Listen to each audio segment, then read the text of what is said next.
Since it's getting towards salad season, today I'm making a homemade French dressing. I'm starting with 2/3 of a cup of ketchup in the blender here. You can also use a mixer if you like. You just need something, well, in this case I'm putting in whole cloves of garlic, so I do need a blender or an immersion blender or something like that. But if you're not doing that, you can just use a mixer, anything that's going to get the oil to mix in and emulsify properly. I'm adding a cup of oil, and I'm using olive oil here because I think the flavors in this dressing are strong enough that it's going to cover up the flavor of olive oil, which I'm not really a fan of. But you can also just use a neutral oil. I used rice bran oil last time, or whatever vegetable oil you like to use. Then half a cup of apple cider vinegar, and half a cup of lemon juice.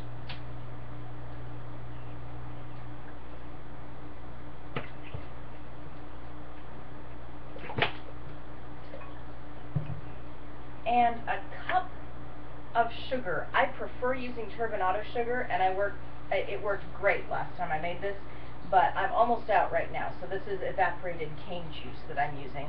You should also be able to use about 2/3 of a cup of honey, and that would work great in this recipe. And then I'm adding a teaspoon each of salt and onion powder. You can also use raw onion if you want to, but I find onion powder is just a little easier and is a little more mellow tasting. And then a teaspoon of paprika.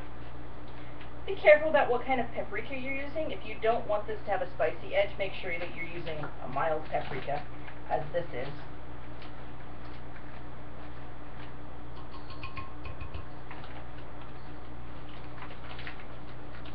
And then I'm going to throw 2 cloves of garlic in there. And in this case, I am using fermented garlic, which adds a little extra probiotic beyond what you have in the homemade ketchup that I used.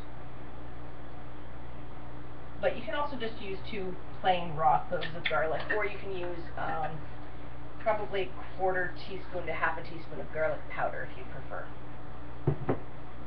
And then I'm just going to blend this until it's done, and it will be yummy homemade French dressing.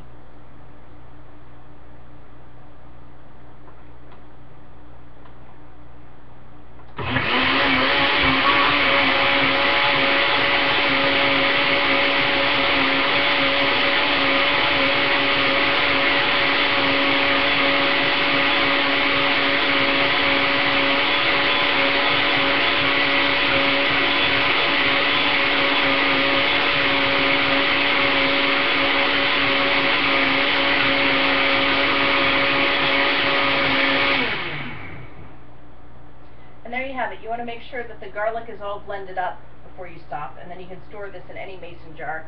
It makes about 3 cups, so you probably want a quart-sized mason jar to store it in. And it's yummy.